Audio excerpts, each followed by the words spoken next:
Two leaders who haven't shared a relaxed frame in years just did again. First, in October last year, Kazan, on the sidelines of the 16th BRICS Summit, which was actually the first time after a fierce border conflict in 2020, and now in Tianjin at the Shanghai Cooperation Organization Summit. Narendra Modi and Xi Jinping met and, publicly at least, called India and China partners, not rivals. New progress has been made in exchanges, cooperation between two countries. China and India are two ancient countries of Oriental civilizations, two most populous countries in the world, and an important member of the global South. They shoulder the important responsibility of benefiting the two peoples, promoting a revitalization of the unity of developing countries, promoting the progress of human society.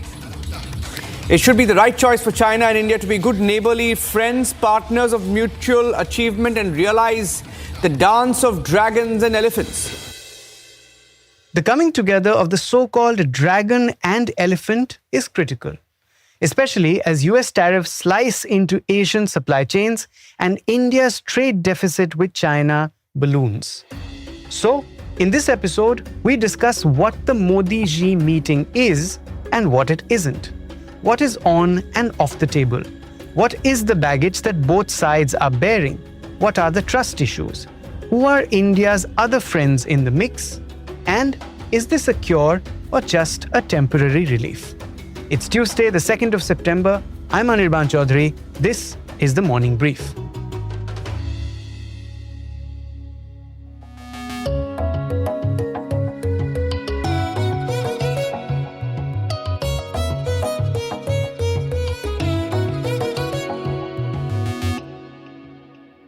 So the optics are great. This was Modi's first China visit in 7 years. The SCO visit is tightly choreographed. Xi hosting, Vladimir Putin present, and Modi, like always, exuding main character energy. Here's Pranab Dhal Samanta, ET's executive editor, Politics. So a few things. I think the meeting has gone off well. The chemistry seems to be okay. I mean, remember Xi Jinping is a very reserved sort of person. But by that yardstick, you can see a degree of familiarity which is coming through in the videos and the photos. And also what we hear that between PM Xi and Putin, all three of them exchanging a lot of banter during the offside events in the SCO. Now, there is a clear subtext, of course, multipolarity, but with an Asian sauce. So, conversations on potential ties between India and China span security, economic, and sustainable development tracks. See, what has happened is in these conversations, you start from where you were. So the economic relationship had sort of reset itself in the backdrop of security concerns between India and China. And so there is a lot of issues on which both sides can start showing easing up, like normalization. For instance, starting flights. This appears normal between two countries, but it wasn't happening. Earlier this month, both India and China agreed to resume flights between the two countries. Some Chinese airlines have, reportedly, already asked for arrival and departure slots to and from Indian destinations. Indigo may resume flights to Guangzhou and Chengdu. According to some reports, 5 India-China routes reopened could generate 1.25 million passengers annually. Also, India has agreed to ease visa restrictions for Chinese business persons who are of a certain rank and above. The clearances which were required earlier can be eased up. There can be some supply chain squeeze which the Chinese were doing on Indians that can be eased, already being eased, for example, on magnets, on fertilizer, on tunnel boring machines. And there can be, I think, few more items which are in the list of the industry where India was being singled out in the context of the sort of chill in the relationship in the past. So I think a lot of the current agenda on, if you were to just do a list of things which has to be done in the normalization process, that itself will take another 6, 7 months, 8 months. And I think that's what's on the agenda at the moment. normalize ties, bring back the economic conversation into at least what exists between two normal countries, given the fact that troops have disengaged, and then look at what else can be done. Now, that's a conversation for the future. If anybody is saying Press Note 3 or other things are going to go away, not immediately. But let's see how this progresses. I think a big part of it will be the trade deficit numbers. So let's see. For context, India's goods trade deficit with China hit close to $100 billion in FY 24-25, driven by electronics and consumer imports. Also, border issues. After the 2020 Galwan clash on October 21, 2024, an agreement led to troop pullbacks at two friction points in eastern Ladakh. Patrolling was resumed and created political spaces for dialogue, like the SCO. The issues we have discussed many times, and there are issues in the India-China relationship which cannot be forgotten overnight and cannot be set aside overnight. But what is coming to bear, and I think we must look at it from the overall perspective, is that India, China, Russia subscribing to this whole notion of today's world being a multipolar world. And while India can live with the idea of strategic preeminence of Washington, I think everybody is resisting the kind of superpower MAGA dominance kind of approach which is coming from Washington through Donald Trump. And so there is common purpose, and that common purpose gives you space to craft an immediate agenda of cooperation.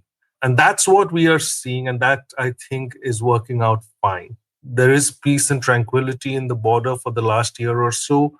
Troops have disengaged, so that also gives you a little bit of space politically to respond to the Chinese. And it works in China's favor for now to show that it can actually bring major powers together and for once appear to be a force of stability than a disruptor that it has appeared over the last 2 decades.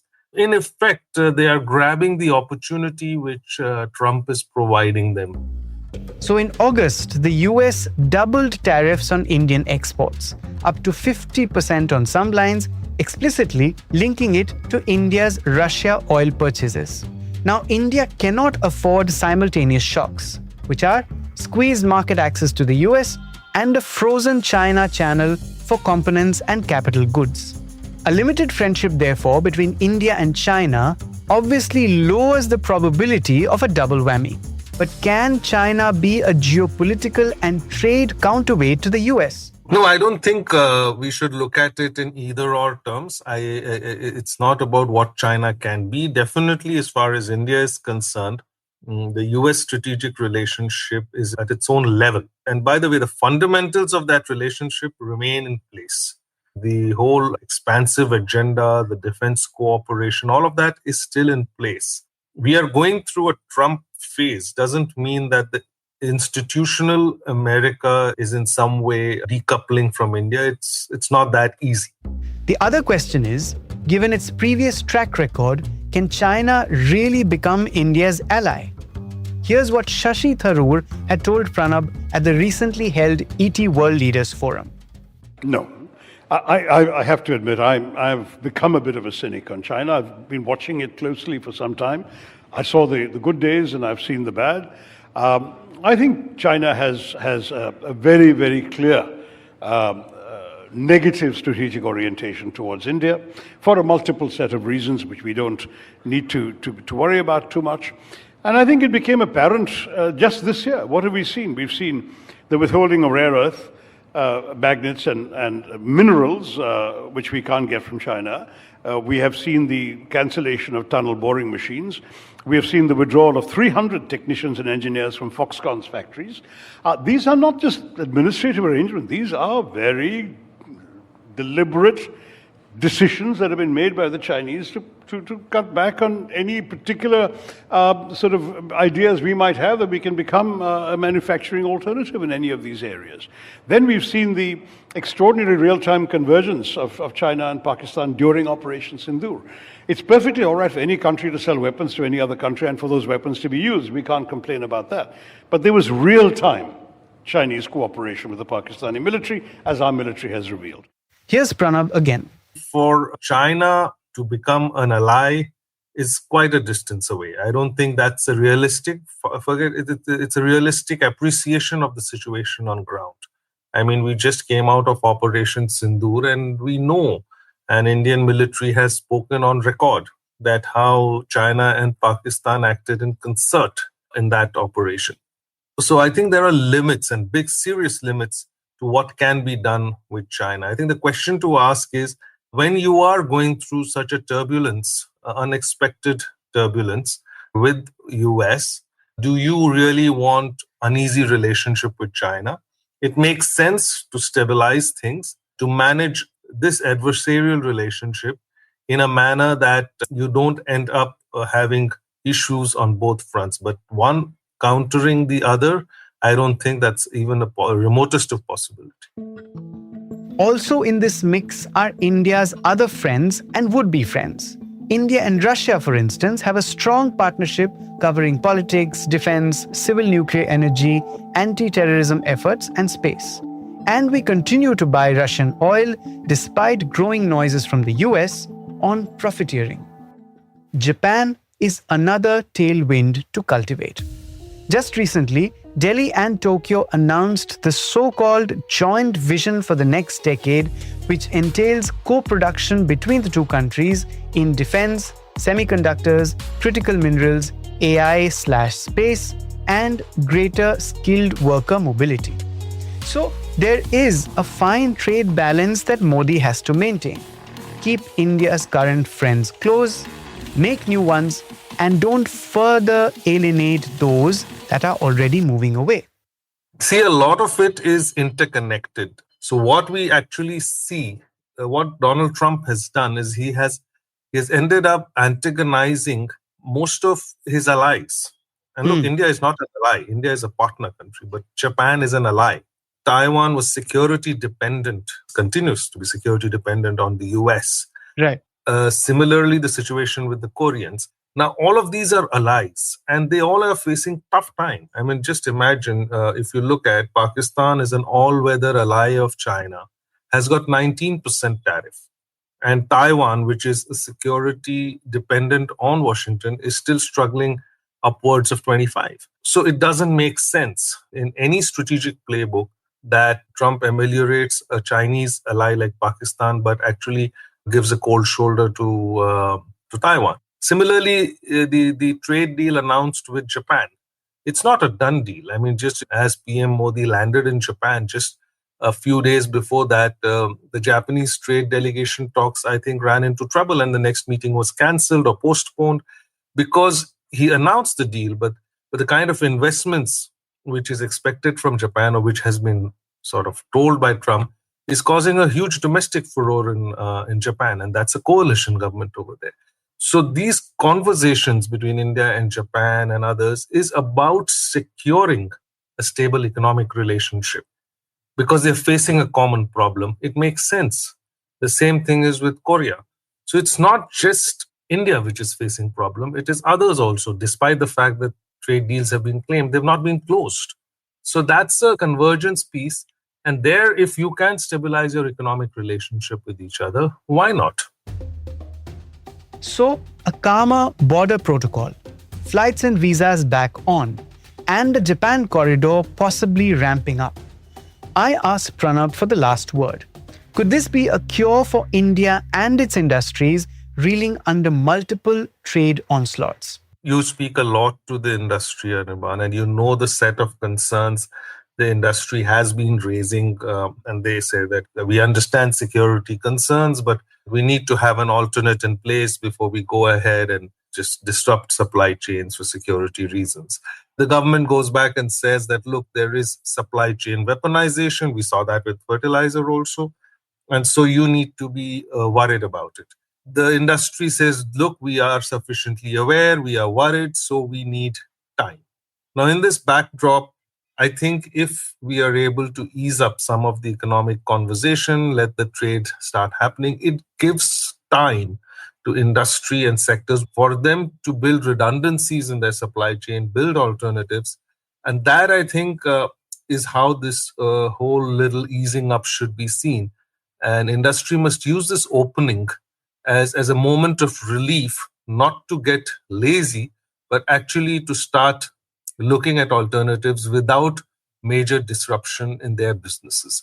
It's still a kind of a temporary space. We don't know how long it'll last, or whether it can widen or it remains just about the same, but it's there for now. So it should be treated as a relief more than anything else. That's it for today. This episode was produced by me and Rajas Naik, sound designed by Indranil Bhattacharjee. The Morning Brief drops every Tuesday, Thursday, and Friday on a listening platform of your choice. Also, don't miss our brand new show, Corner Office Conversation, where we talk to the most interesting business leaders in India and the world. Keep listening. Have a good rest of the week. The external clips used in this episode belong to their owners. Credits are mentioned in the description.